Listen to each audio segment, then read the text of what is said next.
പനീർ പൂവ് സീരിയലിന്റെ latest episode review ആണ് പറയുന്നത്. അങ്ങനെ ഫോൺ വിളിച്ച് ശ്രീകാന്ത് വരാൻ വൈകുമെന്നറിഞ്ഞതോടുകൂടി തന്നെ വർഷയ്ക്ക് ദേഷ്യം സഹിക്കാനാവുന്നില്ല.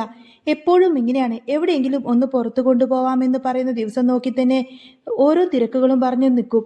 ഇനി വൈകിട്ട് വന്നിട്ട് വാതിൽ കൊട്ടാനൊന്നും നിൽക്കണ്ട, ഞാൻ വാതിൽ ലോക്ക് ചെയ്യും, വരാന്തയിൽ എവിടെയെങ്കിലും കിടന്നോ എന്ന് വർഷ കടുപ്പിച്ചു തന്നെ പറഞ്ഞതോടുകൂടി തന്നെ ശ്രീകാന്ത് ആകെ ടെൻഷനായി. അവൾ പറഞ്ഞതുപോലെ ചെയ്യുമെന്ന കൂട്ടത്തിലാണല്ലോ എന്നോർത്തപ്പോൾ അവന് ശരിക്കും അങ്ങ് പേടിയായി. നേരെ രേവതിയെ വിളിച്ചു. രേവതി ചേച്ചി, എന്നെ ഒന്ന് രക്ഷിക്കണം, ഞാൻ എത്താൻ വൈകുമെന്ന് പറഞ്ഞിട്ട് വർഷ ആകെ കട്ടക്കലിപ്പിലാണ്. അവൾ ഇന്ന് എന്നെ അകത്ത് കയറ്റില്ലെന്ന് പറഞ്ഞു. ഞാൻ വിളിച്ച അവൾ ഫോൺ എടുക്കില്ല. ഞാൻ വരുമ്പോൾ ചേച്ചി ഒന്ന് വാതിൽ തുറന്നു തരണേ എന്ന് പറയാണ് ശ്രീകാന്ത്. പാവം രേവതി അതൊക്കെ ഏറ്റു. നീ ധൈര്യമായിട്ടിരിക്കും ശ്രീകാന്തെ, ഞാൻ വാതിൽ തുറന്നു തരാമെന്ന് ഉറപ്പും നൽകി. അല്പം കഴിഞ്ഞ് കിച്ചണിലേക്ക് എത്തിയ വർഷ ശ്രീകാന്തിനുള്ളതൊന്നും തന്നെ ഉണ്ടാക്കേണ്ട എന്ന് രേവതിയോട് പറഞ്ഞു. അന്നേരം രേവതി കാര്യം അവതരിപ്പിച്ചു.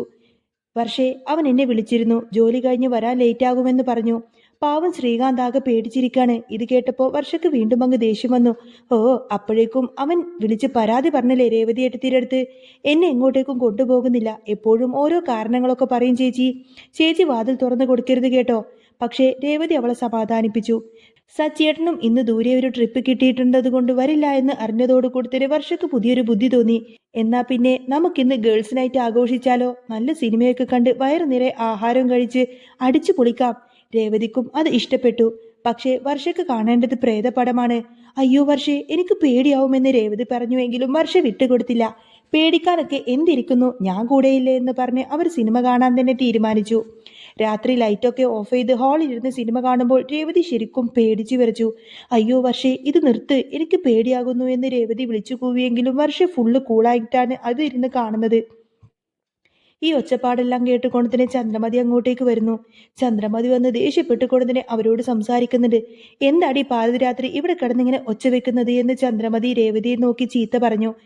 ഞങ്ങൾ ഇവിടെ ഇരുന്ന് സിനിമ കാണുകയാണെന്ന് വർഷ പറഞ്ഞപ്പോൾ ചന്ദ്രമതിക്ക് അത് തീരെ അങ്ങ് ഇഷ്ടപ്പെടുത്തില്ല. എടി, ഈ നേരത്താണോടി പ്രേതപ്പടം കാണുന്നത്?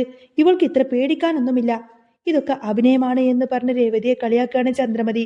അന്നേരം വർഷ ചോദിക്കുന്നുണ്ട്, ആന്റിക്ക് പേടിയില്ലേന്ന്. എനിക്ക് എന്ത് പേടി, ഞാൻ ഉത്സവത്തിനൊക്കെ ഒറ്റക്ക് പോയി വരുന്ന ആളാണ്, എനിക്കൊരു പ്രേതത്തിനെയും പേടിയില്ല എന്ന് ചന്ദ്രമതി ഗമയിലങ്ങ് പറഞ്ഞു. ചന്ദ്രമതി തന്റെ മുറിയിലേക്ക് പോവാണ്. വർഷക്ക് ഇത് കേട്ടപ്പോൾ ചന്ദ്രമതിക്ക് ഒരു പണി കൊടുക്കണമെന്ന് തോന്നി. രേവതിയുടെ എതിർപ്പൊന്നും വകവെക്കാതെ തന്നെ ഒരു ബ്ലൂടൂത്ത് സ്പീക്കറുമാറ്റി വർഷ ചന്ദ്രമതിയുടെ മുറിയിലേക്ക് എത്തി. മൊബൈലിൽ ഒരു പട്ടി ഓടുന്നതും പെണ്ണ് കരയുന്നതും ചിരിക്കുന്നതുമായ സൗണ്ട് ഇഫക്റ്റുകൾ ഓരോന്നോരോന്നായി പ്ലേ ചെയ്തു. ചന്ദ്രമതി ആണെങ്കിൽ ഈ ഒരു ശബ്ദമെല്ലാം കേട്ടുകൊണ്ട് തന്നെ മുറിക്കകത്ത് നിന്ന് പേടിച്ചു വിറക്കാൻ തുടങ്ങി. രവീന്ദ്രനെ വിളിച്ചുവെങ്കിലും അയാൾ ഉറക്കത്തിലായതുകൊണ്ട് തന്നെ അതൊന്നും ഗൗനിച്ചില്ല. അപ്പുറത്തെ മുറിയിൽ ശ്രുതിയും ഈ ശബ്ദം കേട്ട് എഴുന്നേറ്റു. അപ്പോഴാണ് വർഷ സ്പീക്കറിലൂടെ വിളിച്ചത്. ചന്ദ്രേ, ഇതെന്റെ വീടാ ചന്ദ്രേ. ആ ശബ്ദം കേട്ടതോടുകൂടി തന്നെ ചന്ദ്രമതി ആകെ പരിഭ്രമിച്ചു. ഈ വീട്ടിൽ ആരെങ്കിലും പണ്ട് ആത്മഹത്യ ചെയ്തിട്ടുണ്ടാവുമെന്ന് ശ്രുതിയും പേടിച്ചിരുന്നു. ചന്ദ്രമതി പതുക്കെ മുറിക്ക് പുറത്തിറങ്ങിയപ്പോൾ അപ്പുറത്തു നിന്ന് പേടിച്ചു വന്ന ശ്രുതിയും ചന്ദ്രമതിയും പരസ്പരം കണ്ട് ഞെട്ടി. അപ്പോഴും നിലക്കാത്ത ചിലങ്കയുടെ ശബ്ദവും കരച്ചിലും അവരെ കൂടുതൽ ഭയപ്പെടുത്തി. ഒടുവിൽ രേവതി ലേറ്റിട്ടപ്പോഴാണ് അത് വർഷയുടെ പണിയാണെന്ന് എല്ലാവർക്കും മനസ്സിലായത്. ചന്ദ്രമതി തന്റെ സകല ദേഷ്യവും രേവതിയോട് തന്നെ തീർത്തു. നീ വർഷയെ പറഞ്ഞു പഠിപ്പിച്ചതല്ലേടി ഇത്? വർഷയെ ചീത്ത പറയാനൊന്നും ചന്ദ്രമതിക്കാവില്ലല്ലോ. അതുകൊണ്ട് തന്നെ തനിക്ക് തോന്നിയ ആ ഒരു ദേഷ്യമെല്ലാം തന്നെ തീർക്കുന്നത് രേവതിയോടായിരിക്കും. അങ്ങനെ നീ വർഷയെ ഇത് പറഞ്ഞു പഠിപ്പിച്ചതല്ലേ എന്നൊക്കെ ചോദിച്ചുകൊണ്ട് തന്നെ ചന്ദ്രമതി നേരെ രേവതിയോട് ചൂടായിക്കൊണ്ടായിരിക്കട്ടെ അവിടെ നിന്നും പോകുന്നത്. പിറ്റേന്ന് രാവിലെ സച്ചി വണ്ടി ഓടിച്ച് നല്ല ക്ഷീണത്തോടു കൂടെ തന്നെ മടങ്ങിയെത്തി. രാവിലെ ഉറക്കമൊഴിച്ചതിന്റെ ക്ഷീണം അവന്റെ മുഖത്തുണ്ടായിരുന്നു. രേവതി സങ്കടത്തോടെ അവനെ സ്വീകരിച്ചു. സച്ചിയേട്ടാ, ഇങ്ങനെയൊക്കെ കഷ്ടപ്പെടണോ എന്ന് ചോദിച്ചപ്പോൾ നമുക്ക് എത്രയും പെട്ടെന്ന് തന്നെ ആ മുറിവ് കെട്ടണം രേവതി, അതിനു വേണ്ടിയിട്ടാണ് ഞാൻ ഈ ഓട്ടം ഓടുന്നത് എന്ന് പറഞ്ഞ് കഷ്ടപ്പെട്ടുണ്ടാക്കിയ പണം അവൻ അവളുടെ കയ്യിൽ ഏൽപ്പിച്ചു. എണ്ണ ചൂടാക്കി തരാമെന്നും പറഞ്ഞ് രേവതി അടുക്കളയിലേക്ക് പോയപ്പോഴാണ് വർഷയും ശ്രീകാന്തും തമ്മിലുള്ള പുതിയ വഴക്ക് തുടങ്ങുന്നത്. ശ്രീകാന്തിന് വേണ്ടി വർഷ ഒരു ടീഷർട്ട് വാങ്ങിയിരുന്നു. പക്ഷേ അതിന്റെ കളറിനെ ചൊല്ലി അവർ രണ്ടുപേരും തർക്കമായി. ഇതേ കളറൊക്കെ എന്റെ കയ്യിലുണ്ട് എന്ന് ശ്രീകാന്ത് പറഞ്ഞത് വർഷക്ക് തീരെ അങ്ങ് ഇഷ്ടപ്പെട്ടില്ല. നീ ഇത് ഇടണ്ട, ഞാനിത് തിരിച്ചു കൊടുക്കാൻ പോവാണ് എന്ന് ദേഷ്യപ്പെട്ടുകൊണ്ട് വർഷ പറഞ്ഞ് മുറിയിലേക്ക് ഇറങ്ങി ഓടി. ദേഷ്യം കാരണം അവൾ ഒന്നും നോക്കാതെ ഓടിയപ്പോൾ എണ്ണയുമായും വന്ന രേവതിയുടെ മേലിൽ അങ്ങ് ഇടിച്ചു. കയ്യിലുണ്ടായിരുന്ന എണ്ണ മുഴുവൻ തറയിലേക്ക് മറിഞ്ഞു. സോറി ചേച്ചി, ഞാനത് കണ്ടില്ല, അറിയാതെ പറ്റിയതാണ് എന്ന് വർഷ പറഞ്ഞുവെങ്കിലും രേവതി അതൊന്നും തന്നെ കാര്യമാക്കിയില്ല.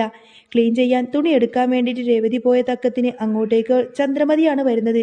ചന്ദ്രമതി തറയിൽ എണ്ണയുണ്ടെന്നൊന്നും അറിയാതെ അങ്ങോട്ടേക്ക് വന്ന ചന്ദ്രമതി ഒറ്റടിക്കങ്ങ് വഴുതി വീഴാണ്. ചന്ദ്രമതി വീഴുന്ന ആ ഒരു കാഴ്ചയും കണ്ടുകൊണ്ട് തന്നെ താങ്ങാൻ ഓടി വന്ന രേവതിയും കൂടി വഴുതി വീണതോടുകൂടി തന്നെ ആകെ പരിഭ്രമത്തിലായി. ചന്ദ്രമതിയും രേവതിയും ആ എണ്ണയിൽ അങ്ങ് വഴുതി വീഴങ്ങ് താഴെ കിടക്കുകയാണ്.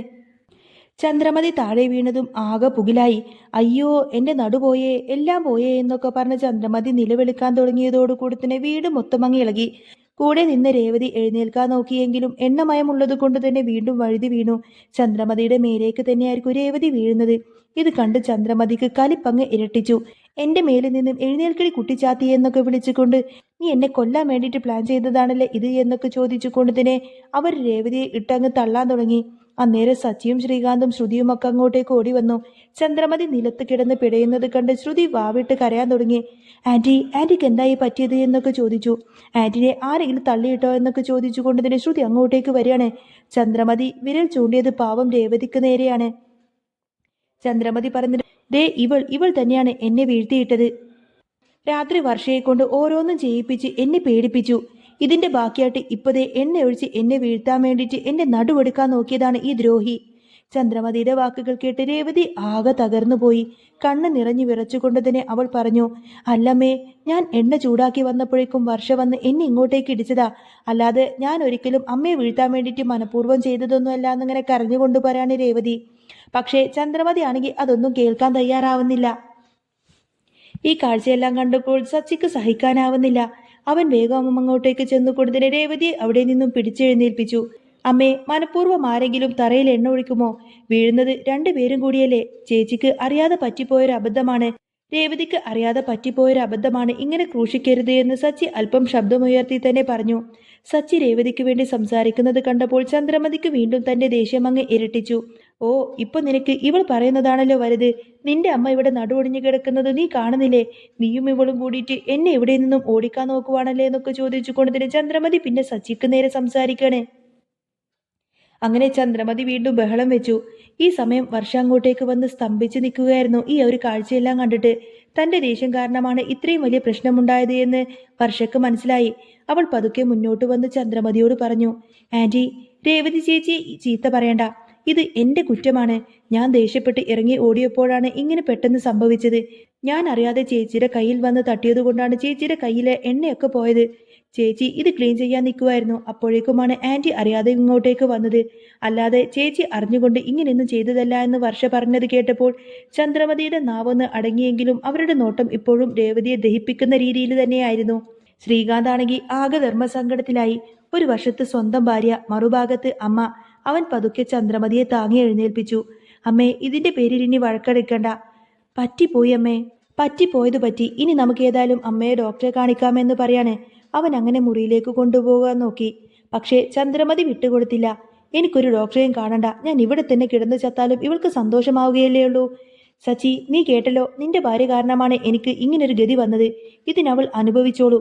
സച്ചി ഒന്നും മിണ്ടാതെ രേവതിയും കൂട്ടിച്ച് അവരുടെ മുറിയിലേക്ക് പോയി. ഹാളിൽ അപ്പോഴും എണ്ണയും കണ്ണീരും കലങ്ങിക്കിടന്നു. മുറിയിലെത്തിയ സച്ചി രേവതിയുടെ കാലിലെ ചതവ് കണ്ട് പതുക്കെ തടവിക്കൊടുത്തു. സച്ചിയേട്ടാ, ഞാൻ കാരണം ഇവിടെ ഇന്നും ഓരോ പ്രശ്നങ്ങളാണല്ലോ. നമുക്ക് ഇവിടെ നിന്നും എങ്ങോട്ടെങ്കിലും മാറിപ്പോവാൻ പറ്റുമോ എന്ന് രേവതി വിതുമ്പിക്കൊണ്ട് ചോദിക്കാണ്. സച്ചി അവളുടെ കൈ ചേർത്ത് പിടിച്ചുകൊണ്ട് പറഞ്ഞു, നമ്മുടെ മുറി പണി കഴിയുന്നതുവരെ ഒന്ന് ക്ഷമിക്ക് രേവതി. ആ മുറി കെട്ടി നമ്മൾ അങ്ങോട്ടേക്ക് മാറും. അതുവരെ നമുക്കിവിടെ പിടിച്ചു നിന്നേ പറ്റൂ. ആ രാത്രി ആ വീട്ടിൽ ശരിക്കും ആർക്കും തന്നെ ഉറങ്ങാനായില്ല. താൻ ചെയ്ത കുസൃതി ഇത്രയും വലിയ പ്രശ്നമാകുമെന്ന് വർഷ സ്വപ്നത്തിൽ പോലും വിചാരിച്ചിരുന്നില്ല. സച്ചിയുടെ കഠിനാധ്വാനവും രേവതിയുടെ കണ്ണീരും ആ വീടിന്റെ ചുവരുകൾക്കുള്ളിൽ തന്നെ ഒരു മൗന നൊമ്പരമായി മാറി. അങ്ങനെ ചെമ്പനീർ പൂവിൽ ഇനി വരാൻ പോകുന്നത് നല്ല സൂപ്പർ അടിപൊളി ത്രില്ലിംഗ് എപ്പിസോഡുകളൊക്കെ തന്നെയാണ്. അപ്പോൾ നിങ്ങൾക്ക് ഈ ഒരു ചാനൽ ഇഷ്ടമാണെങ്കിൽ സബ്സ്ക്രൈബ് ചെയ്യാനും സപ്പോർട്ട് ചെയ്യാനും മറക്കല്ലേ. നെക്സ്റ്റ് വീഡിയോ ആയിട്ട് ഉടനെ വരാം. ബൈ.